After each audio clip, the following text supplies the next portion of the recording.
उलमाए ज़वील एहतराम, सादात मशाइख, हाज़िरीन अहले सुन्नत व जमाअत, अस्सलामु अलैकुम व रहमतुल्लाहि व बरकातुहू।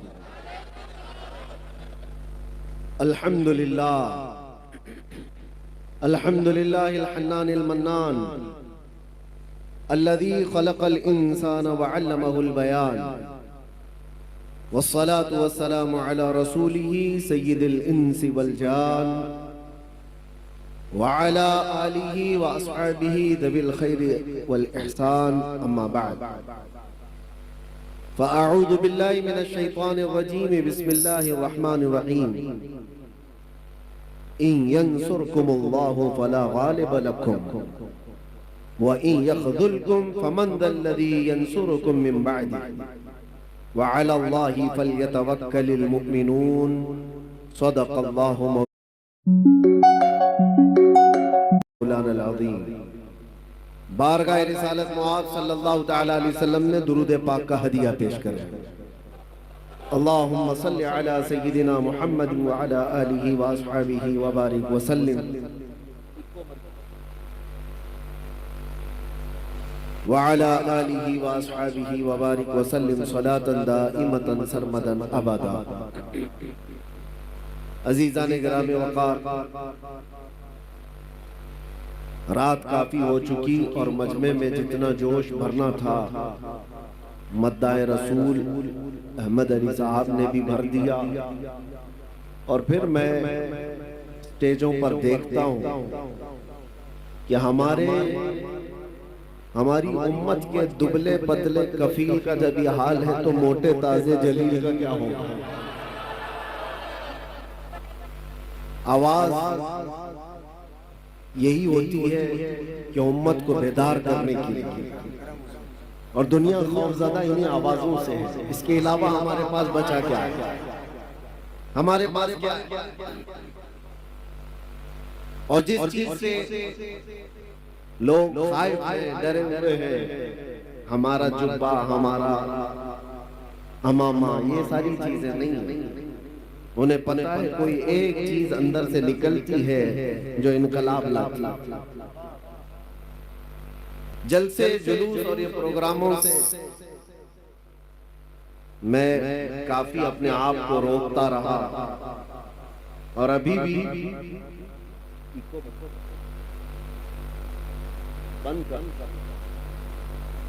इसलिए कि निजाम पूरा हमने जो देखा है, हमारे दरमियान बदनज़मी ज्यादा हो जाती है। स्टेज पर भी, जलसों में भी भीड़ भाड़, लोग इसको तानो तशनी भी करते हैं। सुन्नियों के पास डिसिप्लिन नहीं है, और हमें लेकर के भी बहुत सारे एतराज़ात उठते हैं। जलसों में ऐसे मामलात हो जाते हैं। मेरे अजीजों, हम बच रहे थे, लेकिन रोजाना लोगों की इतनी ज्यादा मांग के हर जगह पर लोग चाहते हैं कि जलसा हो जाए, प्रोग्राम हो जाए। बैठ करके फिर मैंने सोचा कि आज जैसा तैसा ही सही, जिस अंदाज से भी मुसलमान जमा हो जाते हैं, ये शौकत इस्लाम का इजहार तो होता। और इसलिए भी अब आना हमने जरूरी महसूस कर लिया कि हिंदुस्तान में अब छोटे दज्जाल पैदा हो गए हैं, और वो अगर भीड़ जमा कर पद यात्रा करके लोगों को भड़काएं और यूं कहें कि आपको दिल्ली ब्लास्ट के बाद आपने देखा होगा लोगों में भड़काने की कोशिश की जा रही है कि बम से उड़ाने वाले लोगों का भारत चाहिए या रक्षा करने वालों का भारत चाहिए। निशाना मुसलमानों की तरफ, वो कोई और होंगे उड़ाने वाले, हमारा उनसे ताल्लुक नहीं है। लेकिन हम भी आपसे ये कहते हैं, हाँ, हम भी जवाब में कहते हैं, हमें भारत कौन सा चाहिए? गोली मारने वाले गोरसे का नहीं चाहिए, हर दिल में मोहब्बत पैदा करने वाले गरीब नवाज का चाहिए। अमन के पैगाम हर इलाके में फैलाने वाले उस गरीब नवाज को तुमने पढ़ा ही नहीं है। आज लोगों में नफरत का बाजार गर्म हो चुका है, और इसलिए भी हम आपके सामने हाजिर हो जाते हैं कि आप डरो मत। देखिए, एक बात मैं आपको बताता हूं, हर दिन हमारे लिए सब खुशहाली के नहीं होते, आजमाइश के भी वक्त आते हैं। चांद को भी गहन लगता है, लेकिन जब छट जाता है तो फिर आबो ताब के साथ चमकता भी है। उम्मत मुस्तफा सल्लल्लाहु ताला अलैहि वसल्लम हमेशा से इम्तिहानात और आजमाइश के इस दौर से गुजरती गई है, और साबित कदमी का ये इम्तिहान होता है। आज पूरी दुनिया हमारी तरफ झपट पड़ने की नजर से देख रही है। अभी जैसे कबीर साहब कह रहे थे, ना मैं इस्लाम लाऊंगा ना हिंदुस्तान छोड़ूंगा। किसी के बाप का है हिंदुस्तान, कोई निकाले कोई बिठाए, लेकिन लोगों में एक डर फैलाने की कोशिश की जाती है, भय फैलाया जाए, और मुसलमान डरा सहमा जी हुजूरी करने पर आ जाए। याद रखो मेरे अजीजों, ये तूफान तुम्हारे ईमान का इम्तिहान ले रहा है। इस तूफान में जितने खसो खाशात और कचरे हैं सब उड़ जाएंगे, और जो मोहब्बत मुस्तफा के साथ हैं वो इन तूफानों का डट कर मुकाबला करेंगे और खड़े रहेंगे। इससे बड़े भी इम्तिहानात आ जाए, वो डटे रहेंगे और जमे रहेंगे। कुरान कहता है, इन्नल्लज़ीना क़ालू रब्बुनल्लाह सुम्मा इस्तक़ामू, बेशक वो लोग जिन्होंने कहा अल्लाह हमारा रब है, फिर उस पर जमे रह गए, फिर उस पर डटे रह गए, उनके साथ क्या होगा? ततनज़्ज़लु अलैहिमुल मलाइका, अल्लाह फरमाता है उन पर अल्लाह फरिश्तों को उतारेगा। वो ये कहते हुए आएंगे, फरिश्ते डरो मत, घबराओ मत, थोड़े दिनों की बात है। जिस जन्नत का अल्लाह ने तुमसे वादा किया है वो जन्नत भी तुम्हारे इंतजार में है। ये वो दिन आए हैं हमारे। आज हर जगह पर कोई चाकू छुरी पर डराने की कोशिश कर रहा है। अरे आजकल के पैदा हुए कीड़े मकोड़े भी आ गए मोहम्मद अरबी सल्लल्लाहु अलैहि वसल्लम के शेरों को मुंह दिखाने के। हालात हमारे बदले हुए हैं। हमें अफसोस इस बात का है कि हमने जो हालात आज महसूस किए उसकी वजह ये तरीके मुस्तफा को छोड़ना है वजह बर्बादी। इसी से कौम दुनिया में हुई है बेइक्तिदार अपनी। उनके जो हम गुलाम थे खल्क के पेशवा रहे, उनसे फिरे जहां फिरा फिराई कमी वकार में।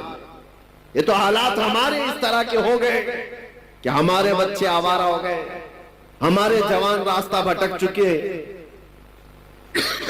इसके लिए एक मशहूर मुहावरा, बल्कि किसी ने ये शेर के अंदाज में कहा था, दीवार क्या गिरी मेरे खस्ता मकान की, दीवार क्या गिरी मेरे खस्ता मकान की, लोगों ने आने जाने का रास्ता बना लिया।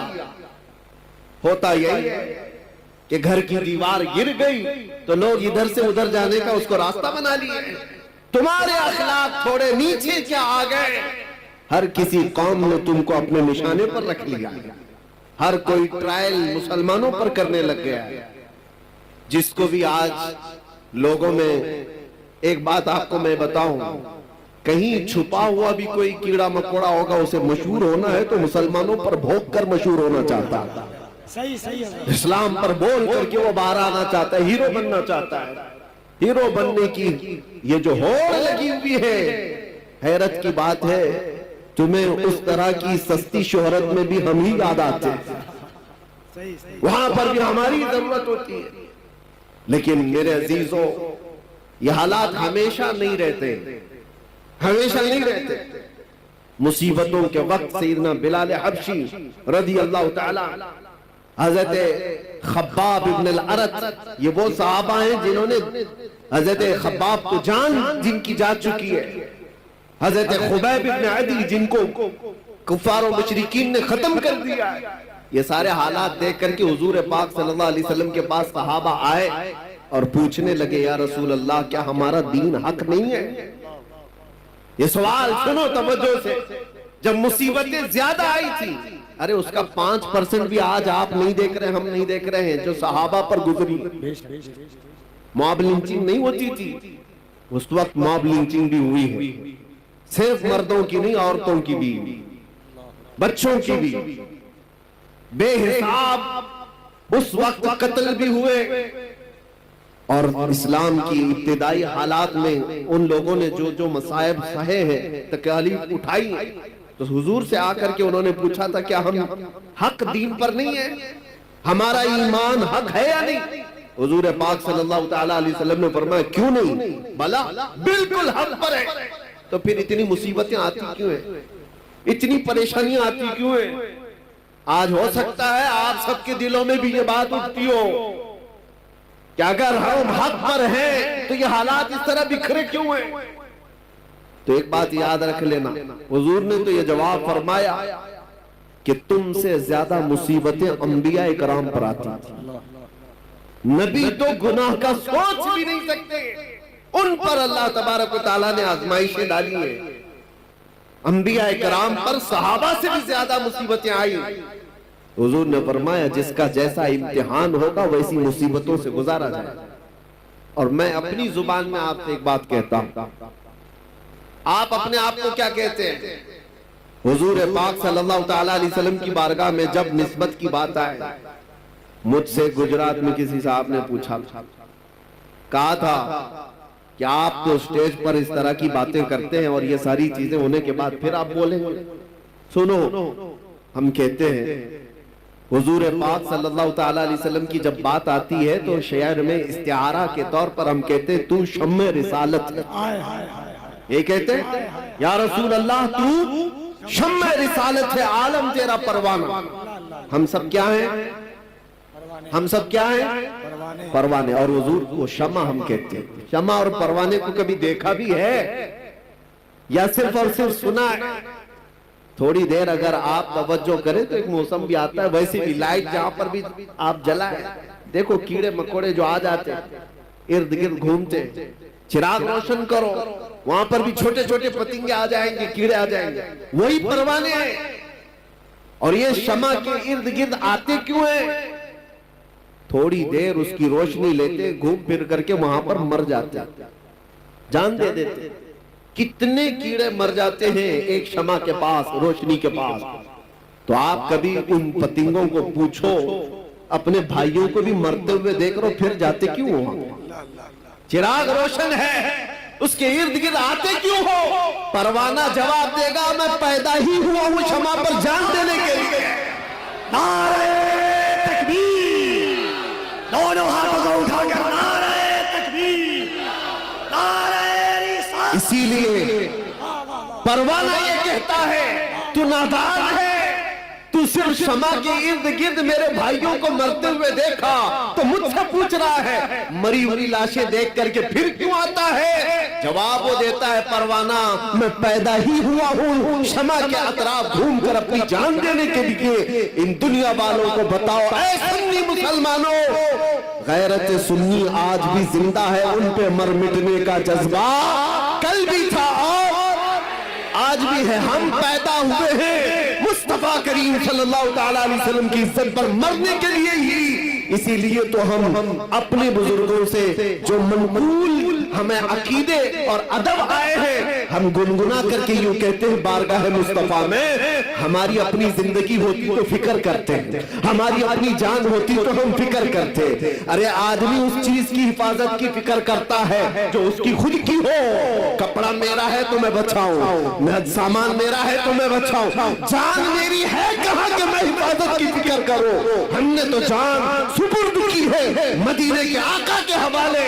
और इसीलिए बरेली के इमाम ने हमें ये सिखाया था, कभी ये मत कहना मेरी जान है मैं फिक्र करूंगा, मैं हिफाजत करूंगा, नहीं, बल्कि यूं कहना या रसूल अल्लाह दहन में सुबह तुम्हारे लिए, बदन में है जान तुम्हारे लिए, और हम आए यहां तुम्हारे लिए, उठे भी वहां। नारे तकबीर, नारे रिसालत।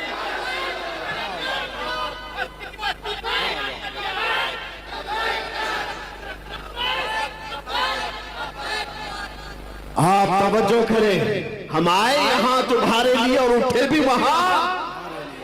अरे वो परवाह करे जिसे मरने का डर हो। और दूसरी बात ये भी मैं बताऊं, आपको डर किस चीज का बिठाया जा रहा है? किस चीज से खौफजदा हो? भागते किस चीज से हो? सबसे लास्ट इस दुनिया में कुछ होने वाला है तो मौत है। सबसे आखिरी चीज क्या होने वाली है? उसके बाद क्या है? सजाएं जितनी भी है, सबसे हाईएस्ट सजा मौत है। और मौत उसके लिए डरावना सपना है जिसको जलना है, जलना है, जलना है। और मोमिन के लिए डरावना सपना नहीं है, ये तोहफा है। इधर आंख बंद हुई, उधर दीदार मुस्तफा हुआ। उसके लिए डरावना सपना नहीं है। और सच्चा मोमिन तो इंतजार में गुजारता है, न जाने वो शब कब आएगी जब मैं इस दुनिया को छोड़कर अपने महबूब के पास जाऊंगा। हाँ मेरे अजीजों, हम वो लोग नहीं है। इसीलिए इकबाल ने कहा था, अंग्रेजों ने परख करके देखा था तुम्हारी तबीयत को, और उसके बाद ये जुमला कहा था, ये फाका कश मौत से डरता नहीं जरा, ये फाका कश मौत से डरता नहीं जरा। हकीकत है ये, अंग्रेजों ने जो कहा था, ये भूखे रहते, प्यासे रहते। फाका कश किसको कहते हैं? महीनों से इनके घर में रोटी नहीं आती, कपड़े के मोहताज है, घर की छत नहीं है, लेकिन मौत से डरता नहीं है। कौन सी चीज है जो इसे निडर बनाकर रखी हुई? कौन सी चीज है जो इसे बेखौफ बनाकर रखी है? अंग्रेज कहता है रूह मोहम्मदी इसके बदन से निकाल कर, रूह मोहम्मदी। सारी दुनिया इसी के चक्कर में है कि वो रूह मोहम्मदी जो इनके पास है उसे निकाल कर। आखिर हद तक मेरे अजीजों, दुनिया जिस चीज की कोशिश करती रहेगी वो यही है। आपको क्या लगता है वो तुम्हारे रोटी, कपड़ा, लत्ता, जगह, मकान इसके दुश्मन है? नहीं, आला हजरत फरमाते हैं कि तुम्हारी जो दुश्मनी है, तुम्हारे सिलसिले में शैतान जिस चीज से परेशान है वो क्या है? आंख से काजल साफ चुरा ले, या वो चोर बला के तेरी गठरी ताकी है और तूने नींद निकाली है। तुम्हारी गठरी ही देखी गई है। चोर जो है ना, देखता है मजमे में किसके पास है माल, और उसी की जेब पर नजर रखता है, और हर एक को देखता भी नहीं। इसीलिए मेरे अजीजों, आपके ऊपर नजर इसलिए है शैतान की कि गठरी में मोटा माल दिख रहा है, बड़ा माल उसको दिखता है। इसीलिए सारी की सारी ताकत सुन्नियों पर लगाई जाती है, और जहां भिखारी लोगों कुछ ही ना हो उनका कौन दुश्मन है? उनका कौन दुश्मन है? उनके पास चोर को मिलना क्या है? और इसी वजह से लोग ये कहते हैं कि वो लोग तो इतने नमाजी हैं, 40-40 दिन चले जाते हैं, पूरी पूरी जमात लेकर के भी कुछ नहीं होता, कहीं कोई प्रॉब्लम नहीं होता। और हम जो है 4 लोग भी जाएं तो हमको पता नहीं कितने बैरिकेडिंग से क्रॉस करना पड़ता है। हमारे साथ भी मामला आता। और एक साहब, उनकी भी बात मैं आपके सामने रख रहा हूं, ऑफिसर, मैंने कहा साहब इतनी बड़ी बड़ी जमातों को आप कुछ नहीं कहते, मैं अकेला आदमी, मेरे आगे पीछे कुछ भी नहीं, और सारे संतरी, सारे पहरेदार मेरे पीछे लगा देते हो। कहा वो बेजरर है, वो बेजरर है, जुमला था, वो नुकसानदेह नहीं है, नुकसानदेह नहीं है, वो कहीं पर भी जा सकते हैं, ताकि वो इजराइल में भी जा सकते हैं, कोई मसला नहीं। आपसे प्रॉब्लम है। कहा क्यों? आपसे प्रॉब्लम ये है कि वो बोलते कुछ नहीं और बोलते आप सबसे ज्यादा। तो कहा मेन मसला बोलने का, समझ में यही आया, बोलने का। तब फिर हमने आपको एक बात उनको ये कहा, आपकी सिक्योरिटी, आपकी अमन और शांति सब मुबारक हो, अगर बोलने में कंप्रोमाइज करने ही पर वो सारी छूट मिल सकती है तो 1000 बार मार दो, हमको वैसी छूट की जरूरत नहीं है। बुज़दिल बनकर, बेगैरत बनकर जीने का मतलब क्या है? तुम आज रोक सकते हो, इंशाअल्लाह कल रब तबारक व तआला हालात सही फरमा दे। आज तुम पाबंदियां लगा सकते हो, हमारे ऊपर किस चीज के लिए पाबंदियां? सिर्फ इसलिए कि हक बात बोलना, हुजूर पाक की इज्जत के बारे में बोलना। और सबसे बड़ी बात यह है कि लोगों को उठाना नहीं है, बेदार नहीं करना है, इश्क रसूल पर लोगों को उठाना नहीं। ये मैं अंदर की बातें बता रहा हूं। कुछ लोगों ने मुझे आकर ये कहा भी आपको जितना दूसरे टॉपिक्स पे बोलना है बोलते रहिए, बोलते रहिए, कोई मसला नहीं है, लेकिन बस ये आप जो नामूस रिसालत और इश्क रसूल की बात जिसमें नौजवानों को उठाते हैं, ये बंद कर दीजिए। कहा यही तो असल है, और जान नहीं रही तो फिर जिस्म का मतलब ही क्या? नमाज, रोजा, हज, ज़कात, ये सारी चीजें हाथ पैर आंख कान का नाम काम कर सकती है, लेकिन किसी के अंदर रूह ही ना हो तो हाथ का क्या काम, पैर का क्या काम, ये आंख और नाक का क्या काम? रूह अगर है तो ये सारी चीजें काम की है, और रूह ना हो तो ये सब सड़ गल जाती है। इसीलिए इश्क मोहम्मद ही हमारी रूह है, मुस्तफा करीम का नाम हमारी जान है, और इसके बगैर हमारा कुछ नहीं है। इसीलिए आला हज़रत ने क्या कहा था? वो जो न थे तो, सुन्नियों को पता है, वो जो ना हो तो। दूसरा जुमला आपकी तरफ से ही होता है, हमने देखा है। जाहिल से जाहिल मोहल्ले में भी जाकर के पूछो, वो दूसरा जुमला खुद ही कहेंगे, वो जो ना हो तो। सबको पता है हमारी जिंदगी में भी वो जो ना हो तो, अरे कब्र में भी वो जो ना हो तो, और हश्र में भी वो जो ना हो तो, तुम्हारी नमाज में भी, तुम्हारी अजान में भी वो जो ना हो तो। एक बात याद रखो, आबरूए माज़ना में मुस्तफा, हम सबकी इज्जत आबरू मुस्तफा के नाम से है, और अगर वो ना हो तो फिर कुछ भी नहीं है, कुछ भी नहीं है। इसीलिए अपनी सारी ताकत और कुव्वत इसी बात पर लगाओ कि मुझसे ये दौलत कोई छीनने ना पाए, मुझसे ये चीज कोई छीनने ना पाए। मैं जो बात कह रहा था उसको मैं आगे बढ़ाता हूं। हालात हमेशा एक तरह के नहीं रहते। लोग अगर ये समझते ताकत के नशे में कि सब कुछ अब जैसा चाहे वैसा चला लेंगे, तो बाज औकात कुत्ता भी जो बैलगाड़ी के नीचे चलता है वो यही सोचता है पूरी बैलगाड़ी मैं ही चला रहा हूं, उसको भी ऐसा लगता है। और लोग डर जाते हैं, स्टेज वाले भी। मैं जैसे ही कुत्ता कहता हूं, आपको डरने की जरूरत नहीं, खौफजदा होने की जरूरत नहीं। मेरे अजीजों, हमने ये उसका इजहार भी कर दिया, जिनको तकलीफ थी हमने उसके जवाब में कह दिया, आपको तकलीफ होती है किसी को भी कुत्ता कहने से, लेकिन मुझे नहीं होती। आप मुझे 1000 बार कुत्ता कहो, लेकिन इसका उसका नहीं, दरबार रिसालत का। हम खुश होंगे, हमारी पहचान ही वो है। सगे तैबा सब कह कह के पुकारे बेदम, यही रखी हो मेरी पहचान मदीने वाले। हमें सब इस बात से डर नहीं है। आज से मैं कहता हूं कि हालात हमेशा के नहीं रहते। सहाबा इकराम रिज़वानुल्लाह ताला अलैहिम अजमाइन ने बद्र के हालात देखे, उहद के हालात देखे, खैबर के हालात, खंदक के हालात देखे, और हुदैबिया में सुलह के हालात भी देखे।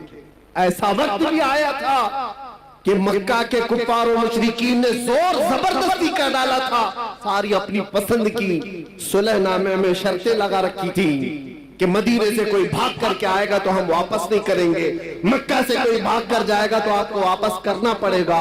सब सहाबा ने देखा था ये दबी हुई सुलह है, ये झुक करके मानने वाली बात है। ये वक्त हमेशा नहीं रहता।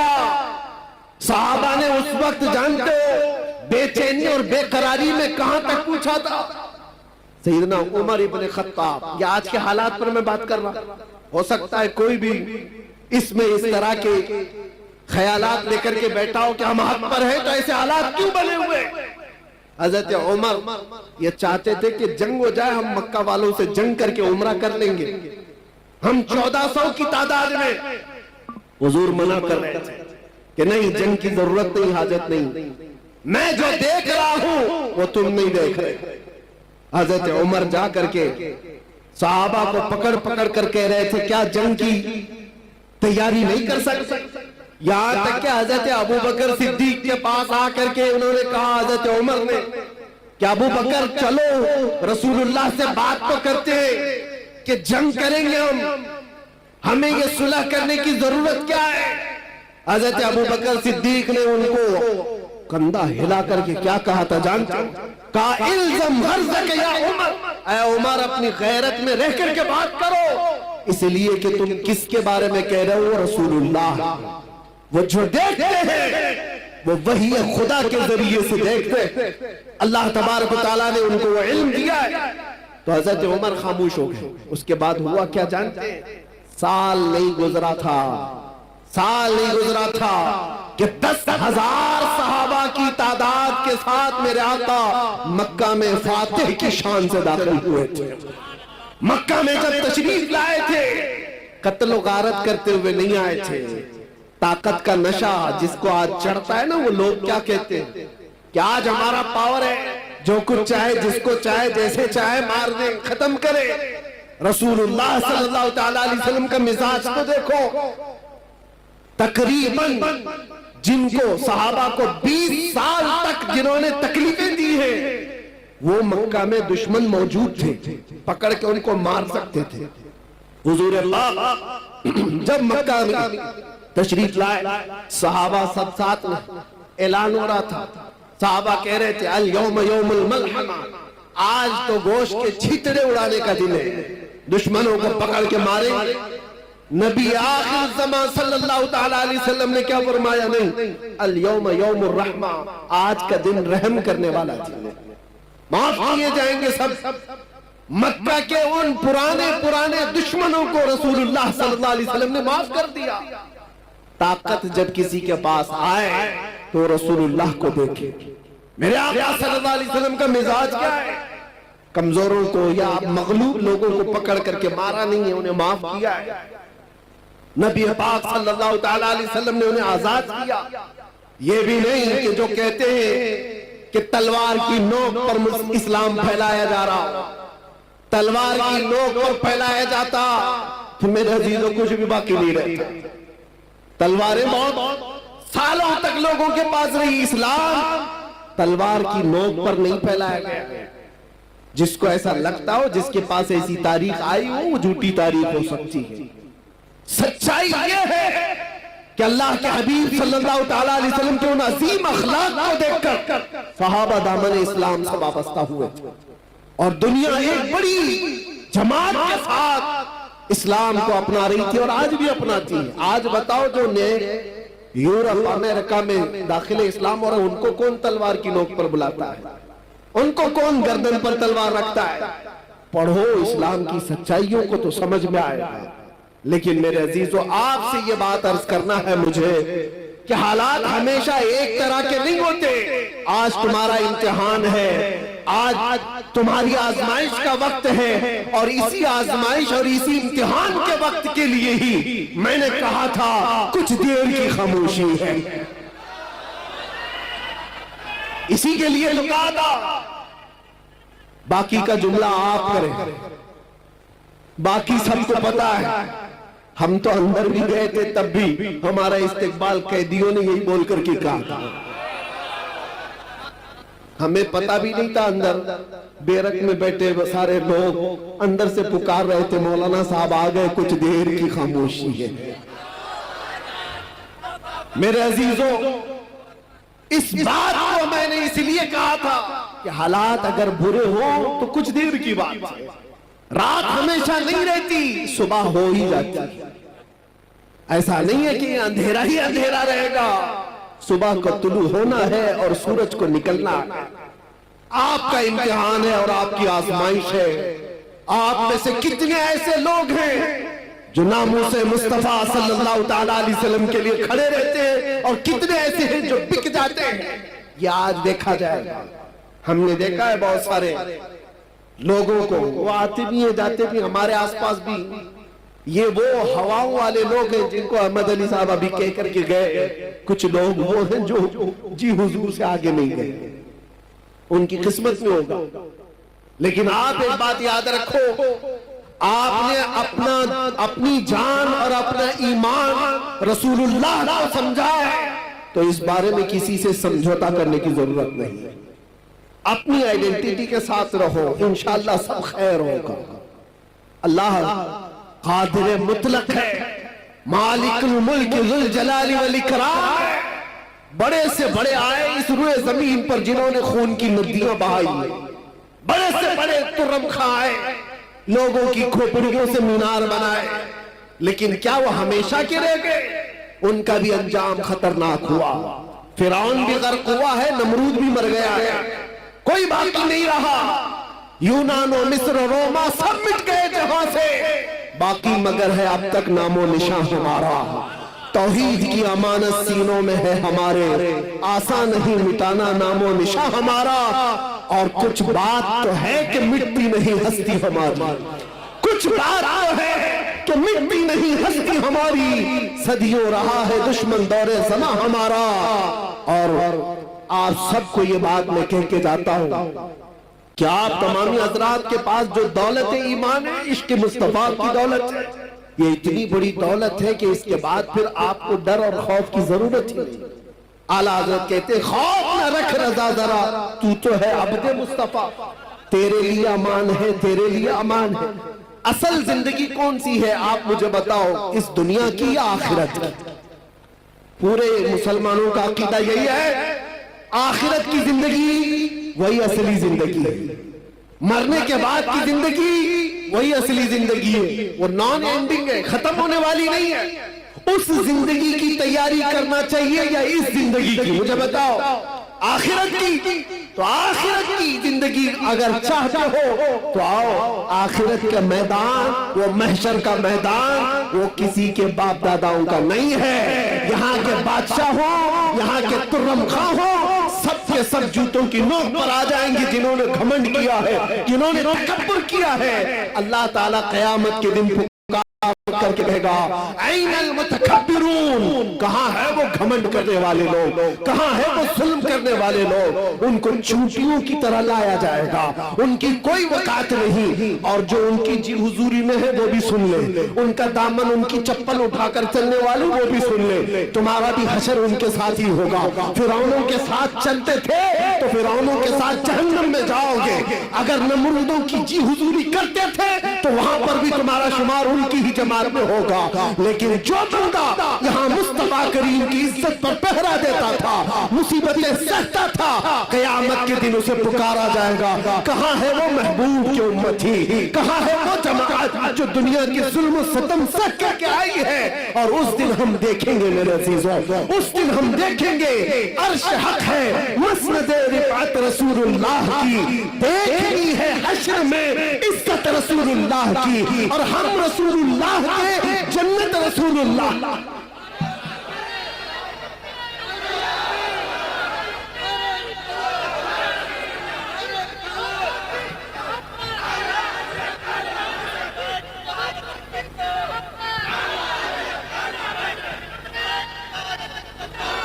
मैं ये नहीं कहता कि यहाँ कुछ भी नहीं होगा। अल्लाह तबारक व तआला अगर यहाँ मदद फरमाए तो फिर तुम पर कोई गालिब भी नहीं आएगा। कुरान में अल्लाह फरमाता है यंसुरकुमुल्लाह फला गालिब लकुम, अगर अल्लाह तुम्हारी मदद करे तो कोई भी तुम पर गलबा नहीं हासिल कर सकेगा। वही यख़ज़ुलकुम फमन दल्लज़ी यंसुरकुम मिन बादी, और अगर अल्लाह तबारक व तआला तुम्हें छोड़ दे तो फिर उसके बाद कोई और मदद भी नहीं कर सकेगा। यहाँ की जो आदमी है, मायूस न हो, घबराओ मत, अल्लाह ताला ने जो वादा फरमाया वो बरहक है। अगर तुम आखिरत के लिए जीते हो तो फिर तुम्हारी जिंदगी कामयाब है। डरो मत, थोड़ी मुसीबतें सह करके यहाँ से निकलना ही। आज या कल हम रखते सफर बांध लेंगे। कुछ वो लोग हैं जो पिछले साल तुम्हारे साथ थे, वो आज जा चुके। हो सकता है हम में से जो आज बैठे हैं अगले साल वो न रहे।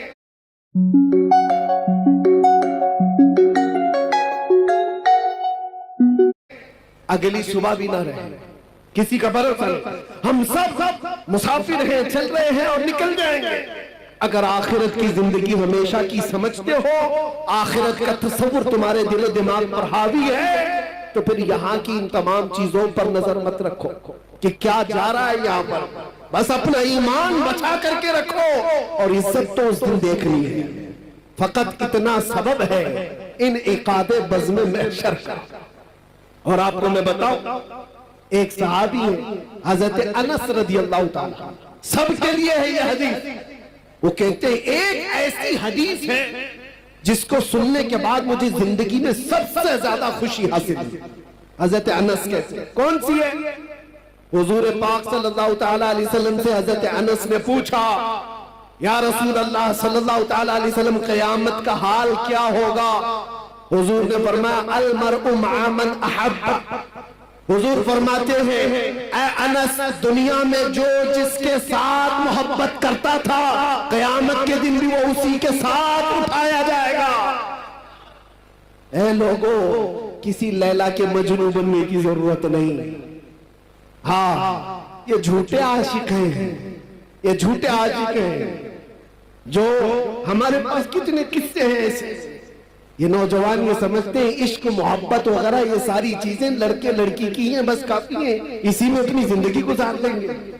तुफ है, अल्लाह ने वैसे भी जोड़े लिखे हैं, सबके हिस्से में आ ही जाएगी इंशाअल्लाह।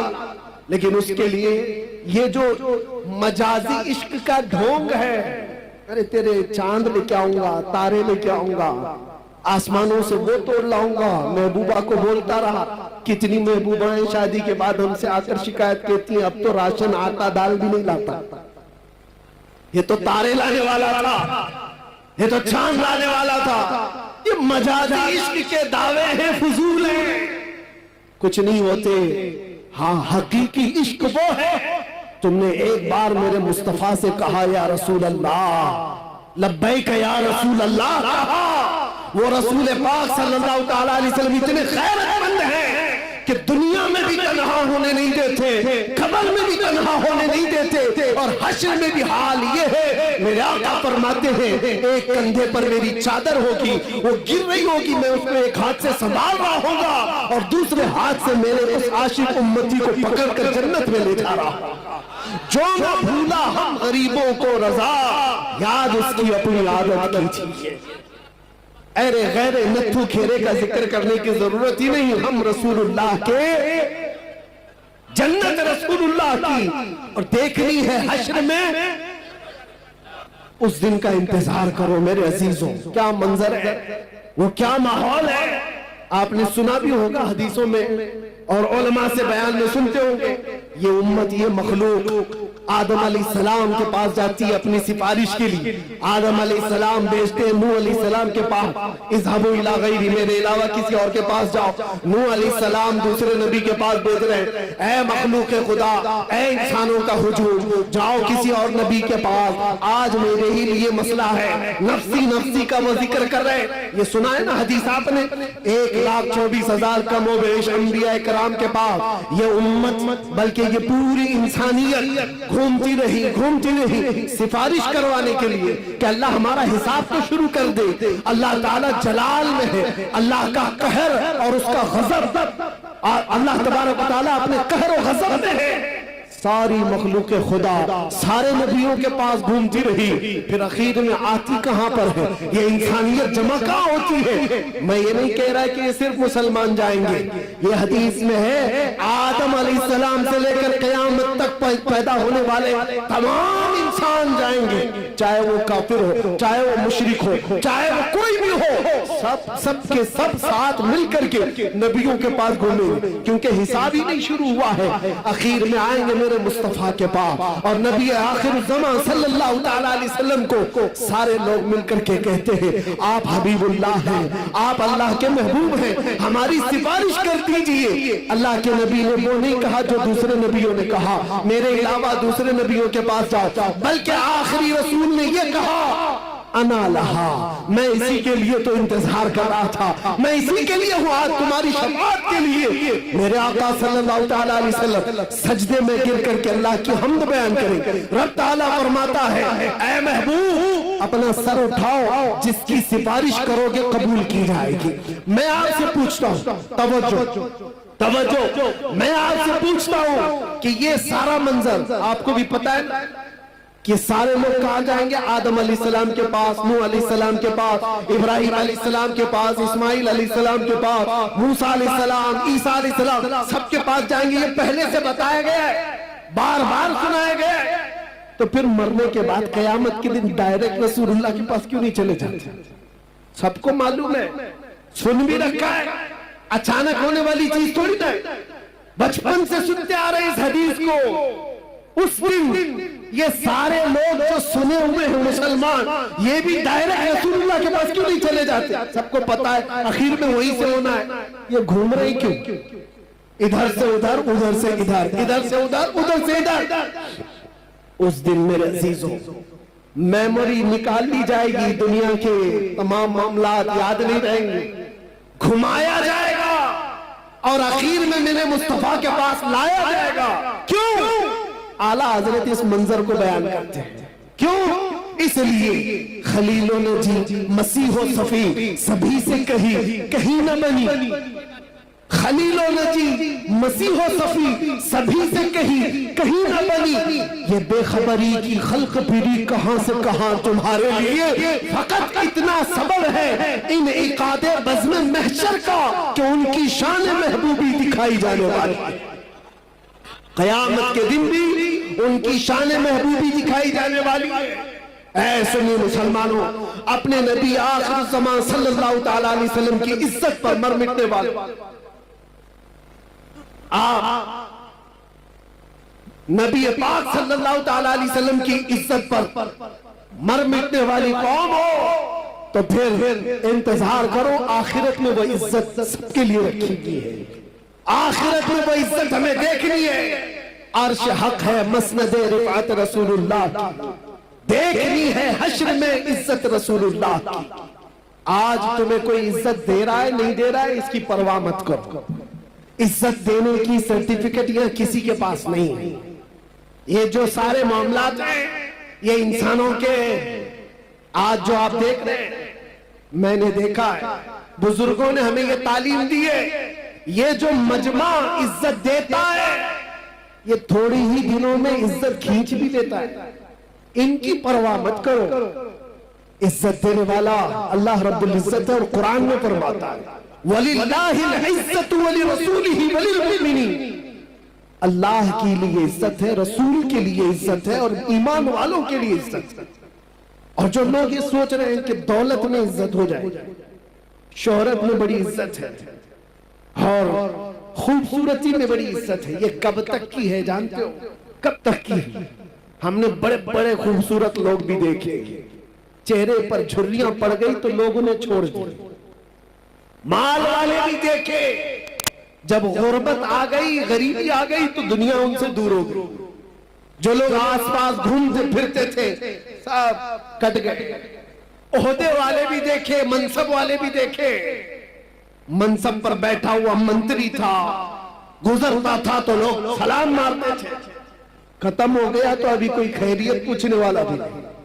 मनसब से इज्जत, दौलत से इज्जत, खूबसूरती से इज्जत, ये सिर्फ और सिर्फ टेम्पररी है, आर्जी है। ये दुनिया की तमाम चीजें हमने देखा है। जवानी पर, तुम्हारी ताकत पर जो इज्जत दे रहा है ये सिर्फ और सिर्फ तुम्हारी खाम ख्याली है। इस धोखे में मत आना। हाँ, कायम रहने वाली, हमेशा रहने वाली इज्जत कौन सी है? वो पाउडर लाली से हासिल की हुई नहीं, वो दुनिया के जूते सीधे करके हासिल की हुई नहीं, वो दूसरे मनसब हासिल की हुई नहीं। वो इज्जत हमेशा बाकी रहती है जो कदमे मुस्तफा से होकर आती है, मेरे मुस्तफा की गुलामी से होकर के जो आती है वो इज्जत हमेशा बाकी रहती है। यही तो वजह है कि हमने दुनिया में देखा, बूढ़ा हो जाता आदमी तो उसको साइड कर देते लोग कि चचा अब तुम्हारा काम नहीं है, तुम बैठो, अब तो जवान लोग काम करेंगे। बहुत बूढ़ा हो गया आदमी तो उसे तो फैसलों में नहीं ले रहे, मशवरे में नहीं ले रहे। अरे सन की है, कुछ का कुछ कह जाएगा। दुनिया का बुढ़ापा उसे कमजोर कर देता है, लोगों से दूर कर देता है। मगर मैंने देखा मेरे मुस्तफा के गुलामों में जो जितना बूढ़ा होता है उतनी इज्जत बढ़ती चली जाती है, उतनी इज्जत बढ़ती चली जाती है। दीन में जिसको इज्जत, दीन में जिसको बुढ़ापा आया है उसकी इज्जत कभी नहीं जाती, उसकी इज्जत कभी नहीं जाती। इसीलिए हो सकता है यहाँ वो आंखें होंगी जिन्होंने बरेली के ताज शरिया को देखा होगा। एक झलक जिसने देखा होगा, आपको पता है 75 साल की उम्र, 75 साल की उम्र क्या होती है? एक बहुत बड़ा बुढ़ापा है, बहुत बड़ा बुढ़ापा है। लेकिन उस बुढ़ापे में जो जमाल चेहरे पर था वो लाखों जवानों के अंदर भी नजर नहीं आता था। वजह क्या है?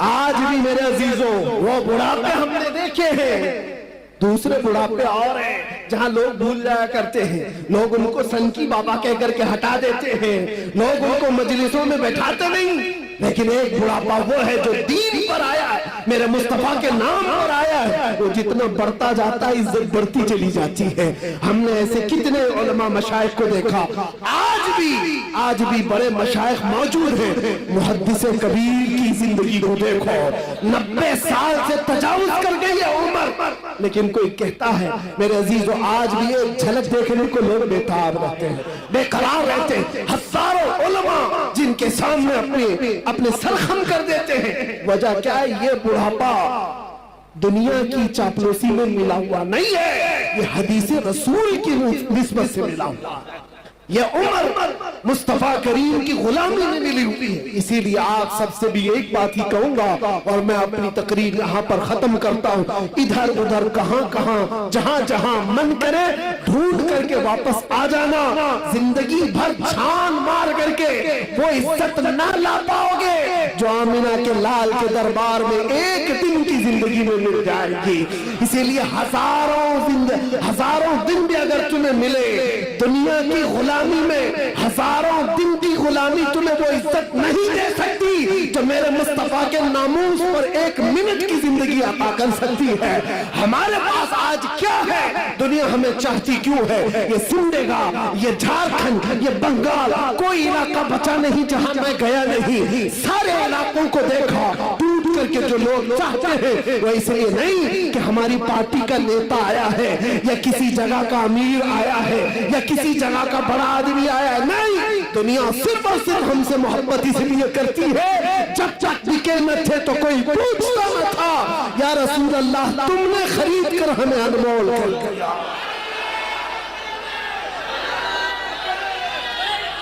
या रसूल अल्लाह तुमने खरीद कर हमें अनमोल कर दिया। आ जाओ और इसी बात पर हम गुफ्तगू खत्म करते हैं कि मोहम्मद से वफा तूने तो हम तेरे हैं, ये जहां चीज है क्या लाहो कलम तेरे हैं। कुव्वत इश्क से हर बस्त को बाला कर दो, दहर में नामे मोहम्मद से उजाला कर दो। और दुनिया कुछ नहीं देती, जितना देती उससे डबल ले लेती है। इसलिए आला हज़रत की इस बात पर कुर्बान जाओ, कौन देता है देने को मुंह चाहिए। अरे देने वाला है सच्चा हमारा नबी। लब्बैक या रसूल अल्लाह।